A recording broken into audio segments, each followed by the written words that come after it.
Hello, it's 11 o'clock Eastern Standard Time, and welcome to Exploring the Business Analysis Body of Knowledge, or BABOK Guide, Episode 2, the Business Analysis Core Concept Model.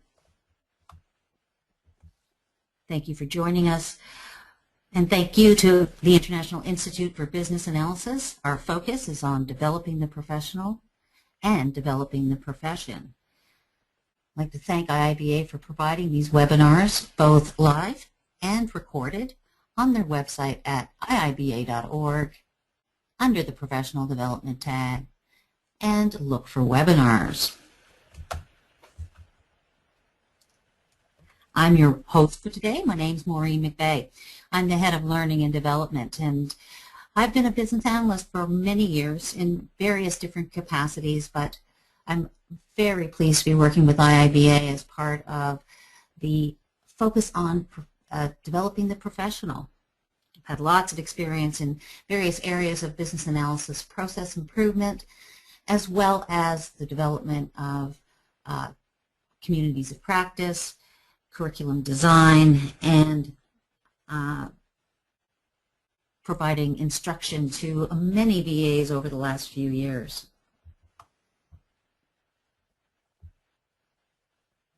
I'm pleased to introduce to you, gotta go back up, Emily M. Sorry about this. For some reason it keeps switching back.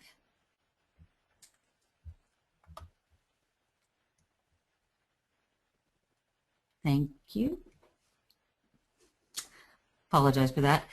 She's the Product Development Manager for IIBA and has extensive experience not only as a business analyst consultant but also as a project manager. She has supported the IIBA for many years in various volunteer capacities and has contributed extensively to the practice of business analysis. We're thrilled to have her on our panel today. Her real-world experience combined with her presentation and instructional background will provide this audience with a well-facilitated, example-driven information about business analysis. She is also one of the leads on the BABOK 3 development team. I'd like to introduce you to Matt Leach. He's also a certified business analyst professional and director of the business analysis practice at NTT Data Inc. Matthew leads the practice governance for North America at NTT and helps his clients to establish highly effective business analysis and requirements disciplines. He's a very committed and passionate business analyst who frequently speaks and writes about business analysis and is a much appreciated member of our BABOK core team.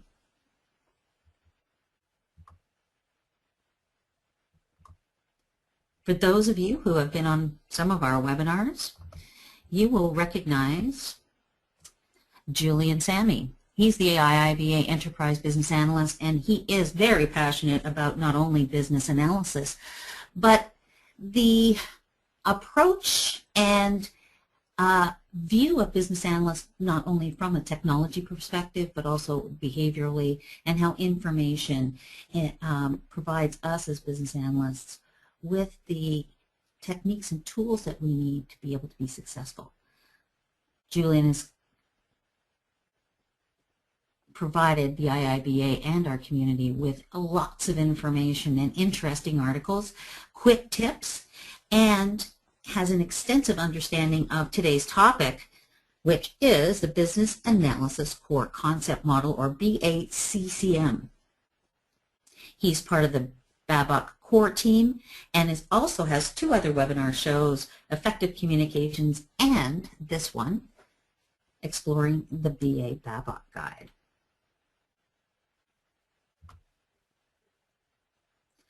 So today, our topic is really about this underpinning core concept model. And we're going to provide you with a panel discussion, which will begin with our panelists talking a little bit about the core concept models, their view of the core concept model, and how it informs business analysis.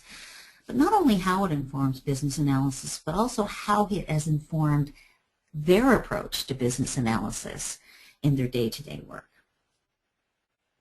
So insights, core concepts, but most of all, what's important for us is that you also provide your input and questions by using the question box.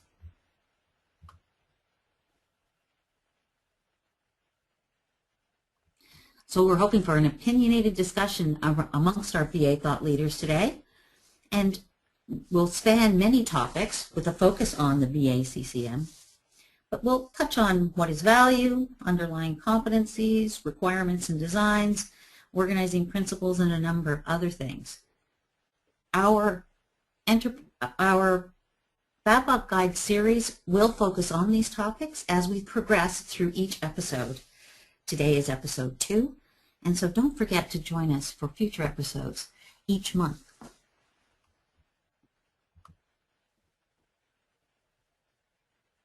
Don't forget to ask questions using the question box in today's GoToWebinar interface. But don't forget, you can also tweet and Twitter. There's an open blog discussion. There is the URL. And we'll be uploading this to YouTube shortly after. So lots of ways for you to participate and provide your input, your opinions as well.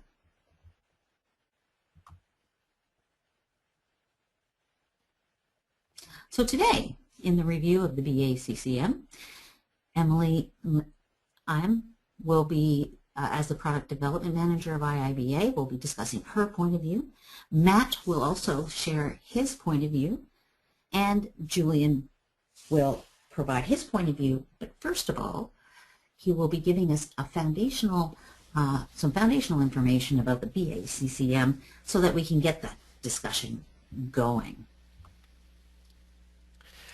Thank you very much, Maureen, and hello, everybody. It's a real thrill to be a panelist instead of a host. I'm used to being the one pushing all the buttons, so this is fun. We will be talking about the business analysis core concept model in a fair bit of detail over the course of this whole series. But for now, I want to give you just a really quick look at some of the basics about it and some of the fundamentals. You will find if you download the PDF version of this show that it doesn't look at all like the slides that you see. Rather, the slides are embedded in a much larger document, which is a reposting of an article that I wrote for our BA Connection newsletter a little while back. So there is a lot of additional content there that we're not going to be covering in detail here. This is a chance for you to start asking questions and to start a discussion. So the model is intended to be practical, and that means that rather than being perfect, it needs to be applicable to daily life as a business analyst. And that relevance is really key to why we created it in the first place. So when we first met, and when I say we, I mean Emily and Matt and myself and a bunch of other folks who are part of the core team for version 3, when we first met, it occurred to us that there must be some like logical underlying foundation to the body of knowledge, and if we understood what that was, we would be able to recraft or at least explore the existing BABOK guide from a new light and to improve it and look at the structure and relevance of the body of knowledge from a new perspective. So we started building this core concept model based on that idea. And what we ended up doing was creating a very simple model, but one which also is dynamic and conceptual, and it's a system. And what that means is that it's not just like a static model. It's not a map that you look at. It's actually something that you have to use treat like an algorithm. You have to walk your way through the ideas and see how they relate to one another. So we don't use it for analysis as much as we use it for synthesis and for extrapolation and conceptual thinking. They are ideas with relationships. There is no prime concept. So when we talk about the 6 core concepts, they are collectively, each one is important as the others, and it's really difficult to understand any one of them without understanding all of them. There is a sort of a gestalt aspect to them. And because they are so connected, and because they are so deeply related, we end up with this complex system which is fractal and recursive. And fractal and recursive means that no matter what scale you look at it, just like the picture on your screen, it looks mostly the same. And business analysis can be applied in any kind of an organization at any kind of level in the organization, and the tasks, yeah, they look the same. So that tells us, you know, something about our profession, and that the underlying model should reflect that. So, and recursive because you're often applying these tasks and applying these concepts at different levels simultaneously, and most of us are doing that every day. So a couple more quick points about the model. It's not based on beliefs or philosophy or morals or ethics or any of those sorts of things. It's not an economic theory. It's none of those things. It's intended to be empirical, so based on as much facts and evidence as we can find, and behavioral, what can be observed, what we can see, what people do, not based on what we think people should do. And this differentiates it from many, many other models of business behavior because it really is intended to be as practical as possible. And the most powerful writing and world-changing work that's being done on modeling how business actually operates takes this kind of an approach. So we didn't come up with it, we just tried to build on the stuff that's worked extremely well before. When we designed it, we wanted it to be simple, so we used common language as much as possible. If you see a word like risk, it means what your grandmother thinks risk means, not what a business person who spent 12 years learning statistics thinks it means. If we use terms like need, we use them in a general way. So we've tried to make sure that the concepts are as broad as possible while still being meaningful. The concepts are all modular, so you can substitute in one concept, like substitute the definition of a concept in for the concept, and the phrase should still make sense. And they're tightly focused. So we've made sure that each idea does have a clear boundary. So let's talk about those ideas a little bit. The fundamental aspect of business analysis, everything that we do is related to change, either trying to prevent a change or provoke a change, to promote a change. We work with change. This is the most specific and the least common use definition that we have in the core concept model. We are talking about a controlled transformation of an organization. We're not talking about personal growth. We're not talking about a rainy day turning to sunshine. Those are both kinds of changes, but they're not the kinds of changes that BAs care about. You may care about the changing seasons because your business needs to have the capability to ramp up production for springtime. That's fine. But you're not trying to control the weather. You're trying to control the organization itself. When we talk about needs, we are talking about problems, opportunities, or constraints with potential value to stakeholders or to a stakeholder. This definition is significantly different from other definitions of need because it's a definition, needs are often left undefined. The term itself is left undefined, or it's conflated with other ideas like requirement.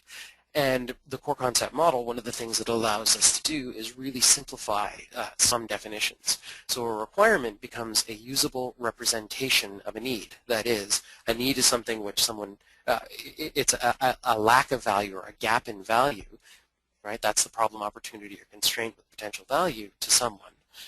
But when you write it down, when you note it, when you speak it, when you explore it, those are the things that turn it into requirements. So you can't have a requirement that is not expressed in some way. Requirements, by definition, are some expression of what a need is. We mentioned stakeholders. Stakeholders are a group or individual, certainly, but the reason that they're stakeholders is because the change or the solution is relevant to them. If it's not relevant to them, they're not stakeholders. So we've tried to take the simplest definition we could of stakeholder and make it as clear as we could. Stakeholders are grouped based on having common characteristics, so sharing a relationship with the need, or sorry, with the change or with the solution. Stakeholder in and of itself is actually jargon. It's the term doesn't really translate into other languages from English very well, because stakeholders come from the gold rush in California, where you staked a claim that showed your interest in a piece of land. So when we do translations, that'll be an interesting one to find an alternate term for. Context is one of the more subtle of the core concepts, and it's sometimes confusing. Context is kind of a donut-shaped idea. It represents scope, everything that is relevant to the change, but that is not the change itself. So around a change, as you can see in this diagram, you have things that you care about. If you are working for a clothing store or a clothing manufacturer, you care about the seasons. Those are relevant to any change that you're making. But you probably don't care about the seasons in markets that you don't sell to. Those would be part of the environment. That's sort of everything. But they're not relevant to you. So they would not be part of your context. When we talk about the context and the change together, so everything that a business analyst really cares about, we describe that as the situation. Well, context and the change that it encompasses is the situation. And you can see in this diagram that the organization may extend, certainly does extend beyond the change. You don't change the whole organization all at once. And you may change things that are outside the organization. You may make changes to your marketplace or to what your customers expect and things like that, and they're not fundamentally part of your organization. And the reason the organization extends out into the environment is we often have organizations that are called extended enterprises, where you have vendor organizations that support your software as a service, or where you have cloud-based services, or where you have manufacturers that are part of your supply chain, and so on. Context is fundamentally about setting scope. The inner boundary of the context is the outer boundary of the change. The outer boundary of the context is out in the environment, and it's everything that is relevant to us. As you start to explore the core concepts, you may find yourself getting confused with context. I've seen this with lots of folks who have gone through it, and they start seeing everything as context. And while that is true, you know, a need can be part of a context, and stakeholders can be part of the context. All kinds of things can be part of the context. You have to make a decision about what is the most important idea that you're dealing with at the moment, and whether, for example, a stakeholder is someone who is influenced by the change and therefore part of the context, or someone who is being changed and it should be part of the change. We still call them stakeholders, but you have to make, you naturally make some decisions about these things as you practice business analysis. Solutions are what we are trying to get to, a specific way of satisfying a need in a context. Another way of saying this is a specific way of delivering value to a stakeholder in a context. So solutions are real. That doesn't mean they have to be physical. A solution might be a process or an idea, a concept, a framework. Any of these things can be solutions, but what all solutions share is, a characteristic they all share, is that they satisfy somebody's need. And that's an important idea. Solutions for you may not be solutions for me. The solution it varies depending on who cares about it, whose needs it solves, and what context those needs are within. So designs become, the definition of a design becomes a usable representation of a solution. Like requirements are a usable representation of a need. Designs and requirements both represent potential value, value that we want to realize, but they have a very different focus. Which brings us to value. One of the things that kind of shocked us when we developed this model was that nobody really defines value. Business books don't define it. They just all assume that we know what it is. And you have to look into big philosophical treatises to find anything that vaguely resembles a definition of value. And most of those definitions of value aren't very practical. They take a philosophical point of view or an ethical point of view instead of taking a practical one. So we looked at what research there is, and there's a fair bit of it, into value, and we determined that the dictionary pretty much had it right. So we used the dictionary definition, which is the importance of something, and we extended it slightly to say the importance of something to a stakeholder in a context. There are a lot of implications to this definition of value. First and foremost, that we've actually defined it. And next month, if you join us for our next webinar, we'll be having a rollicking debate about the definition of value with folks, one of whom is on the core team, Joy Beatty, who disagree with this definition from a business point of view. And you know, as a core team, we've had a lively debate about this. And so we will talk much more about things like how value motivates people, how value is related to purpose, how it's related to rewards and benefits and results, and so on. A key idea to remember, though, is that value is not a thing in itself. Value is an experience that people have, and it represents how important something is in a context. It's a relationship you experience or an interaction you experience. So value really happens in your head, in your stakeholder's head. It doesn't happen in the object itself. And that's really important because it helps resolve a lot of problems with a lot of economic theories. They have a lot of difficulty explaining how I could value something one way and somebody else could value something, the same thing, in a different way. So when I said that the definitions in this core concept model were practical, they really were practical, and we have been using them to restructure our ideas around the body of knowledge. And really, that's what Emily and Matt and I are going to talk about as we continue this podcast or this webinar. How our understanding of the BABOK guide has been changed by our understanding of the core concepts. The old definition, the current definition of business analysis is long.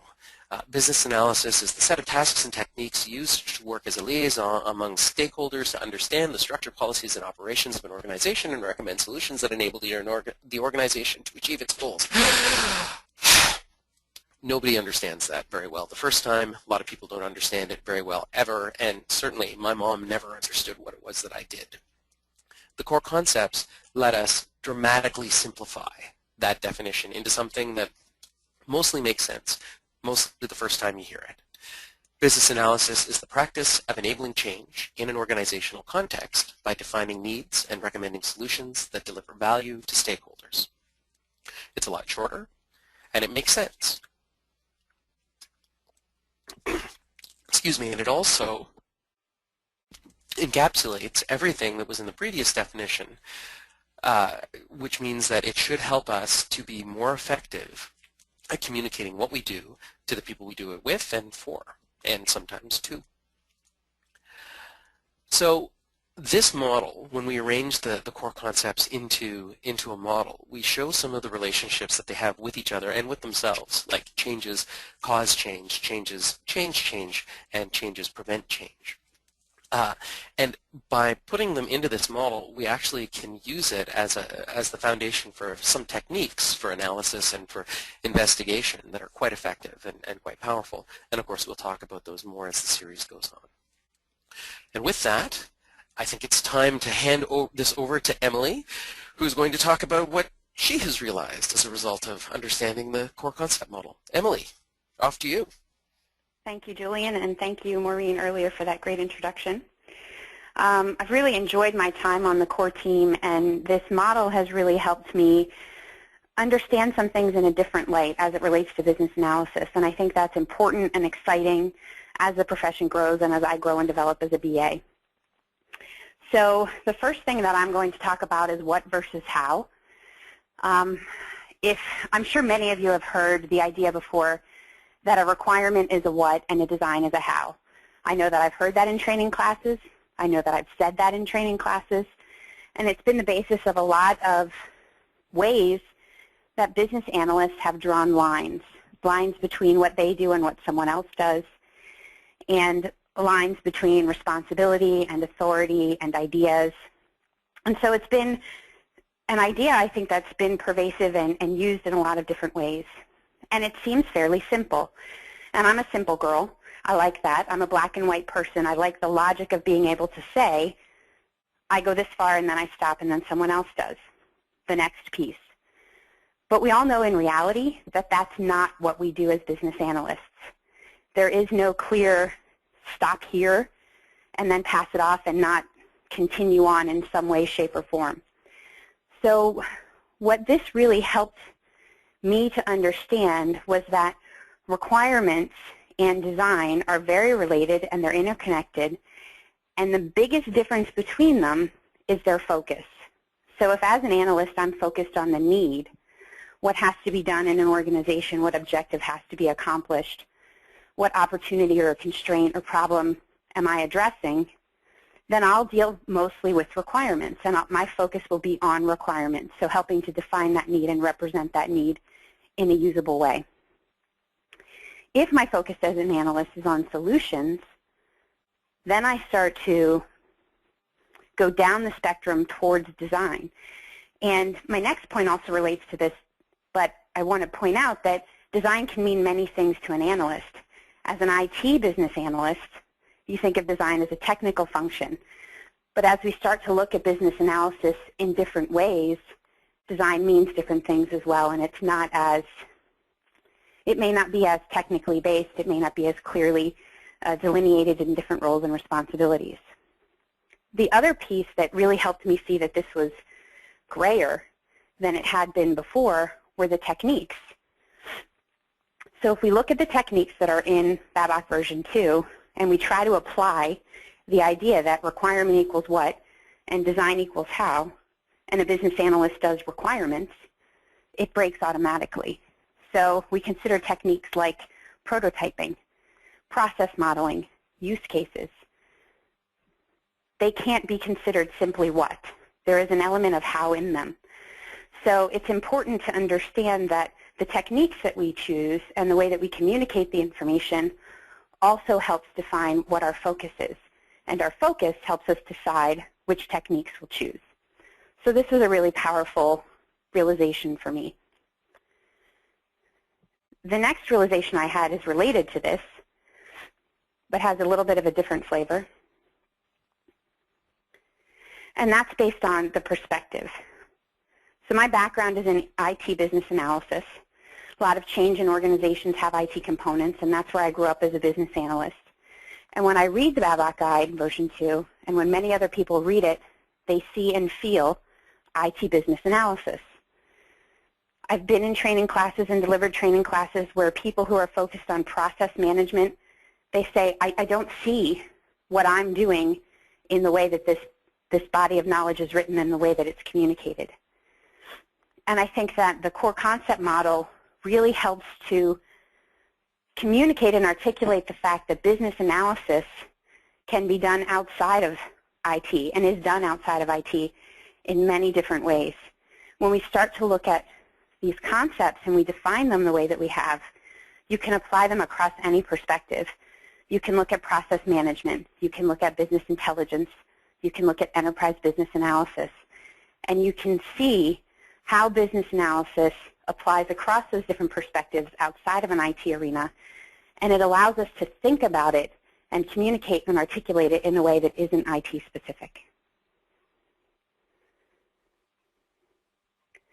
So with that, I believe I'm turning it over to Matt now.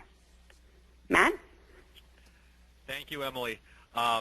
Just before I start, I want to say that it has been a pleasure working both with Julian and Emily on V3. We have a really great team here. We've had some passionate discussion around these core concepts, as Julian alluded to earlier. And I love how you're so euphemistic about the word passionate. You'll notice I chose, Julian, notice I chose passionate very carefully. If we could go on to the next slide here, there's a couple of things that I want to discuss, and this really comes from my revelations working with this team and examining the core concepts. The first topic I want to bring up is context, and I was looking around for a graphic to use in this slide, and I saw this one that says context matters. And I couldn't have produced a better graphic myself, because I truly believe that the difference between a good BA and a great BA is that a great BA will consider context, and they'll bring that into the discussion. I have found that as business analysts, we tend to dive deep into the specifics of a single topic or problem. Many of us love details, and I think we like to focus on them. But this at times can be a challenge for us, because without an understanding of the larger picture or the environment, that is applicable to the change that we're involved in, it can be very easy for us to overlook or misunderstand requirements or business needs. And by examining context, we're able to prevent that. We're able to get that bigger picture. So those extremely successful BAs who I've met, they look beyond that single topic or problem to examine the overall context in order to understand that bigger picture problem or business need. So I was really excited to bring that thinking into the core concept model and into V3 of the BACC. So moving on, value and stakeholders. Value, Julian alluded to earlier, as a concept that really wasn't defined for us. We had to go and do some pretty heavy digging to figure out exactly what we wanted to, or how we want to describe value. And I think in business analysis, we often talk about business requirements and business goals. What are the goals of our organization? And hopefully, our requirements are tying back and helping our organization implement those goals. And ideally, the solutions we develop should help implement those goals. But to take this one step further, I suggest that business analysts begin to consider the value that solutions are delivering to specific stakeholders. Think about, what am I doing to improve the life of this stakeholder? What value am I providing to them? And I think when we start to consider value in that light, it really becomes a powerful tool that can help us do things like improve buy-in, allows us to build a case for change, and to promote change to our stakeholders, especially those who might be reluctant, because we all know that change can be difficult. But by understanding value, I think we can facilitate that and truly move things forward in our organization. So think about your stakeholders and then understand what value you as a BA or the solution that you're producing might deliver to them. And then, Emily just kind of spoke to this as well, so I'll be brief here, but I think one revelation that I had is that business analysis is everywhere. Any place that we see change, there's generally someone who in some way is performing business analysis. One of the strengths of this core concept model is that the core concepts transcend perspectives. They can be a way for us to discuss business analysis concepts and relate those concepts to our work and to the knowledge areas, tasks, and techniques that are described in the BACC and that we deploy as BAs.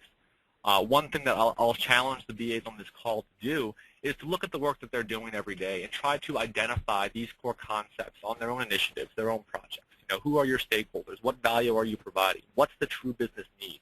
Walk through this model as well as the relationships that exist between these core concepts. And I think that will give you a deeper understanding of the projects that you're working on. Now, I know I've done that in the past, and it's worked well for me. I think at one point, Julian, there was some talk of a dice game that would help people describe the core concepts. And I don't know if we ever developed that, but I thought that was a neat idea to be able to get people thinking about the core concepts in their own work. Yeah, we actually did that game at, we didn't develop the dice, but we did that game at the Building Business Capability Conference last year, BBC, and Kathleen Barrett and I presented about the core concept model, and at the end of the session, we had that hexagonal map, and we rolled dice, and everybody had to tell a story based on the relationships between the core concepts.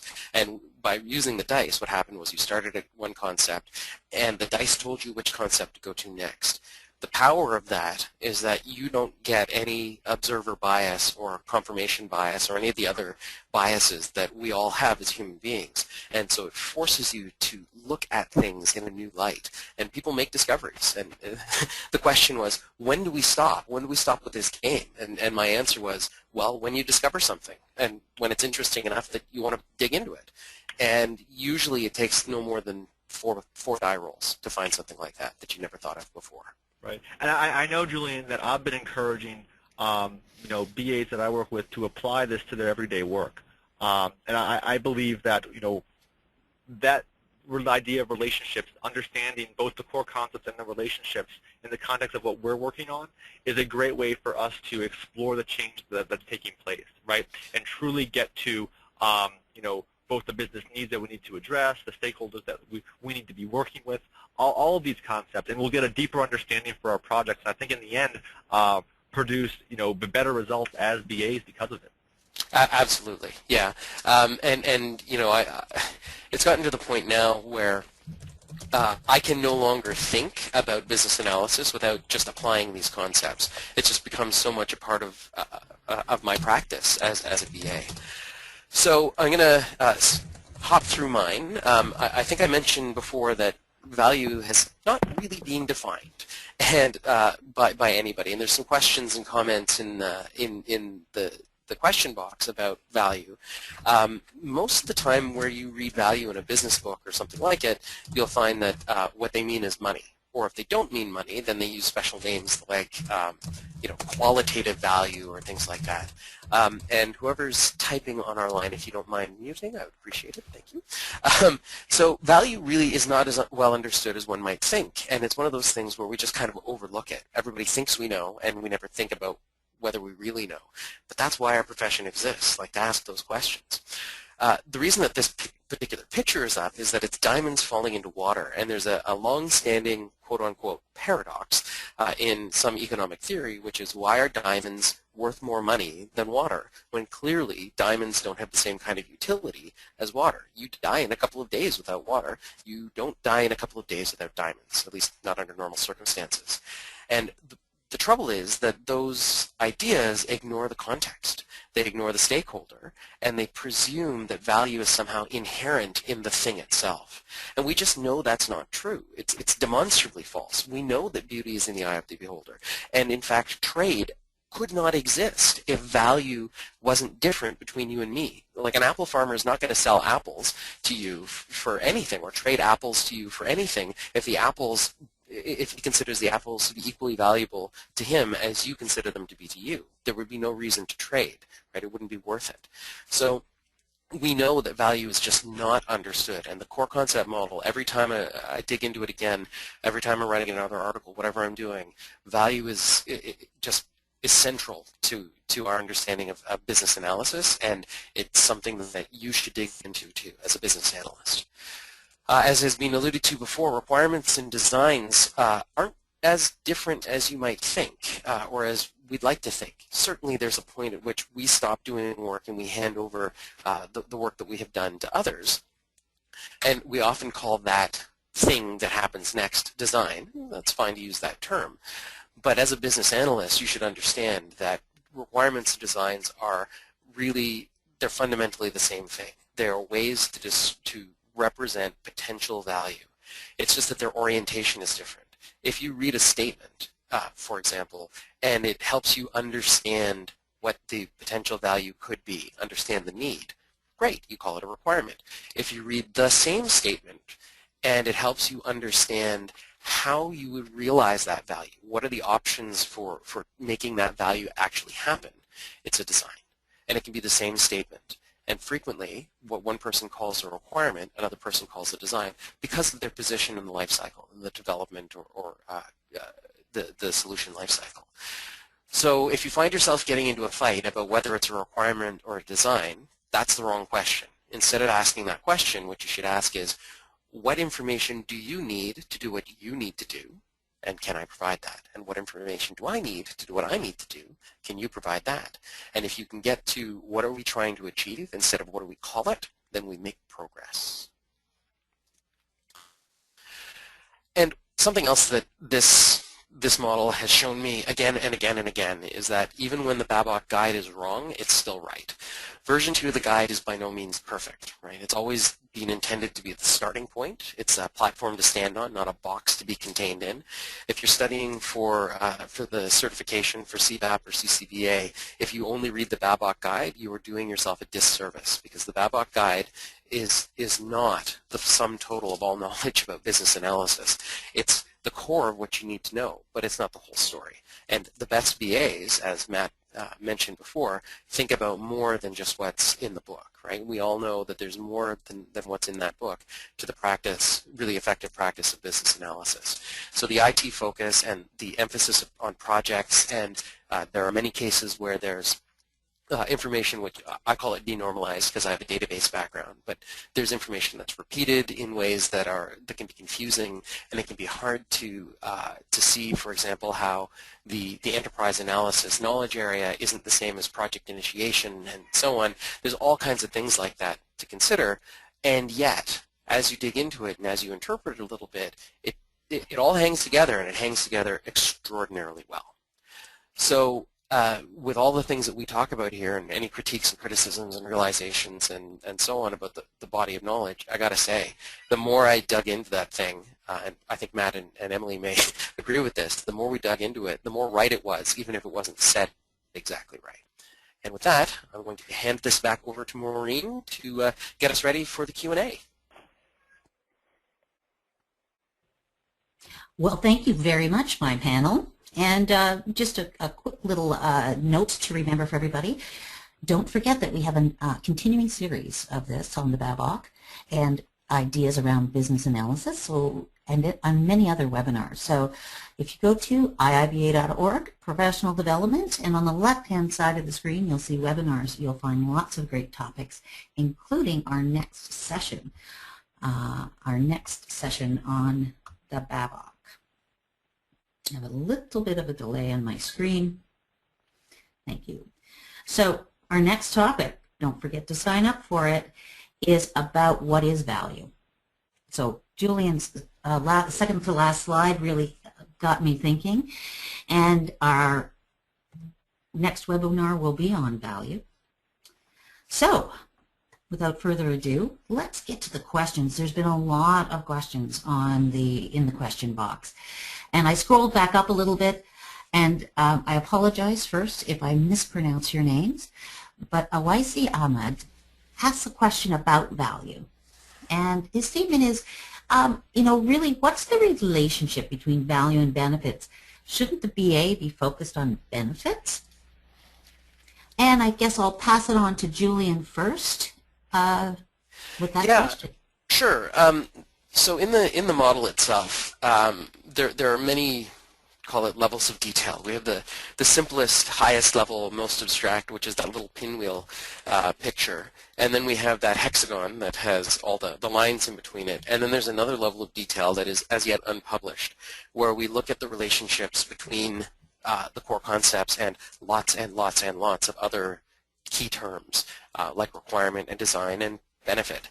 So benefits are one way of describing one kind of value, but so is, and one kind of change in value, by the way. So benefits are generally, they're either an existing or a future increase in value. But we also have things like risks, which are a future potential decrease in value, or consequences, which often are a negative future decrease in value, or outcomes, which is a neutral change, like it's a change in value or a result, which is another term. So there's all these different terms that all refer to different kinds of future, past, or current, like being experienced, changes in value. And there's a lot of them, and a lot of them overlap. So for example, Emily, I think we had a discussion about this at one point. Are benefits something that we could get? Are they something we have now? Like, when do we use these terms? It can be very complicated.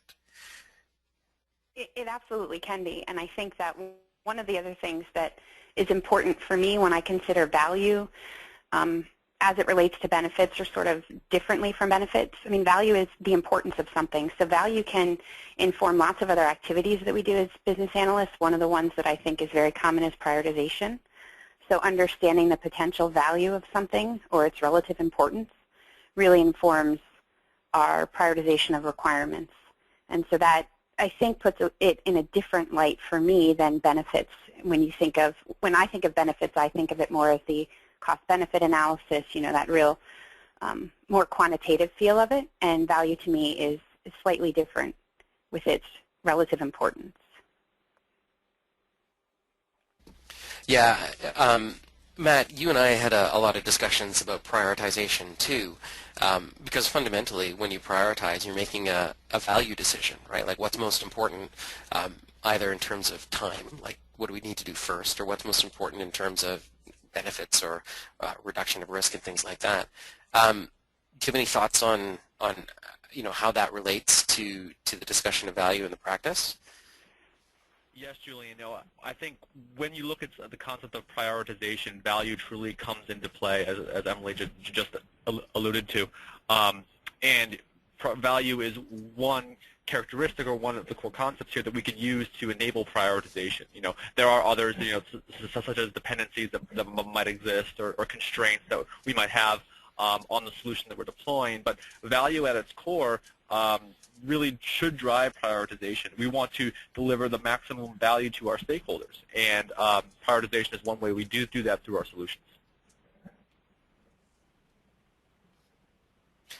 Well, thanks, panel. I think that's a good segue, talking about prioritization and value, to a question about expectation setting. So Suman says, every stakeholder sees value from a different perspective, but how does this model address, and I'm paraphrasing Suman, how does this model address managing our stakeholders' expectations? Because this certainly does impact us as a VA. So Maureen, if I could start with that one. Expectations management is something that I focus on and I discuss with our BAs, and I think is important for any BA to have as part of their toolkit. We can't promise our stakeholders the world and then not deliver on that. We'll only disappoint them and decrease the value of the solutions as they perceive them. So I think that, I'll go back to my earlier topic that I mentioned earlier where it's important to consider value and stakeholders together because we're delivering value to specific stakeholders within a context. So I think by examining those core concepts, understanding the relationships between them for, let's say, your individual stakeholders, you'll be able to better manage expectations because you'll have a true understanding of what they're looking for, what their need is, and will be able to take that understanding forward in your conversation.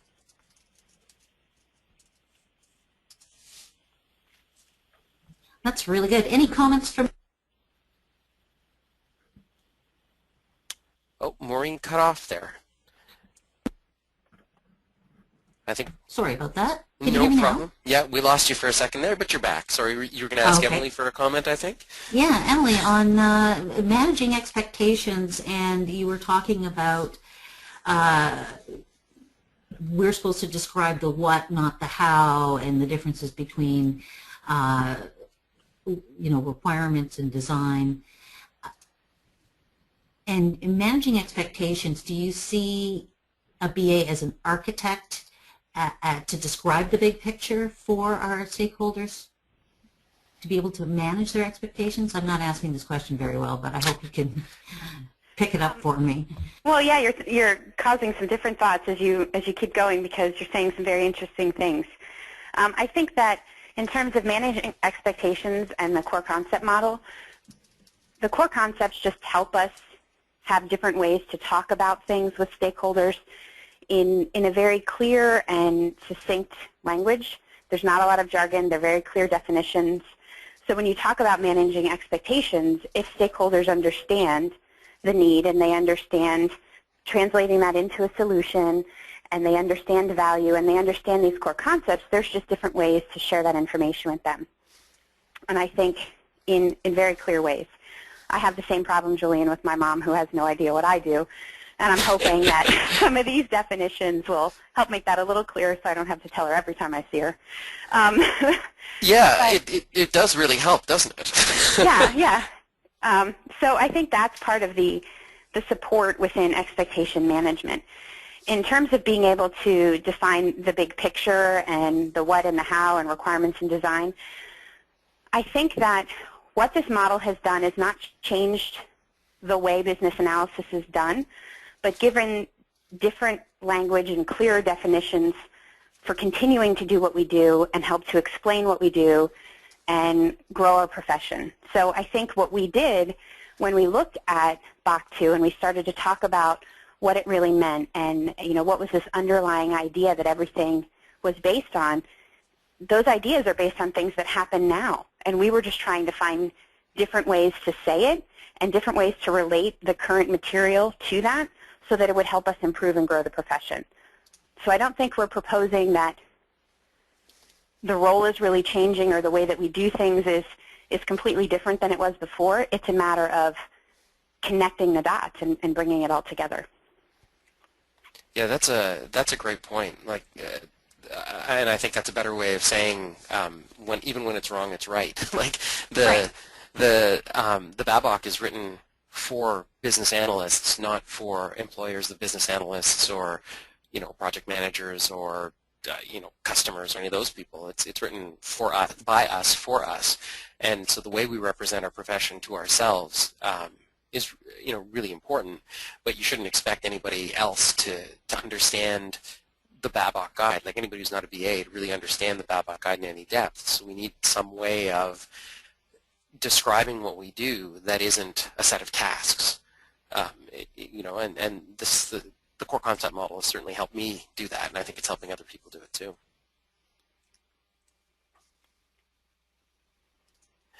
Matt. Yeah, and I like those descriptions because I think it allows for some clarity around the discussion of the core concept. We're not changing the BABOK. Yeah, and Matt, you in the work that you do, like you deal with a big chunk of BAs every day, right? Like when you say you encourage them to use the core concepts, what does that mean in terms of what they actually do in meetings or do when they're planning and so on? So, Julian, I'll take the concept of managing expectations again back to our earlier question, and I think that that's something that BAs need to do every day.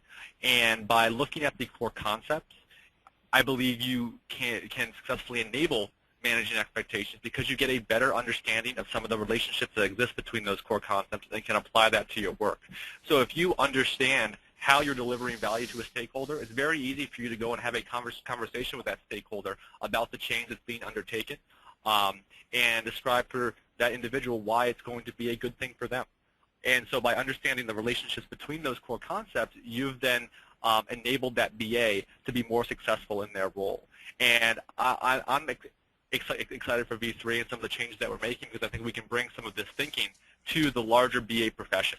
And I'm looking at Twitter right now, and I'm already seeing BAs saying they want to try examining these relationships. And I think that's a great thing because it can really allow you to be successful in your own work by improving the understanding of your projects. Mm-hmm. I want to ask you, I want to challenge you on something. Not that this is a surprise in any way. Matt and, well, the three of us have been poking at each other's ideas for going on 2 years now. So you said help set expectations, like help your stakeholders understand how this is going to be good for them.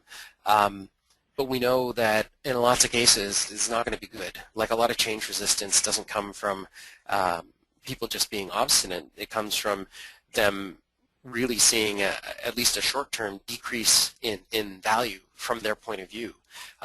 So like do your BAs like ask the question, how does this affect value for you, this change, whatever it is, or this new solution?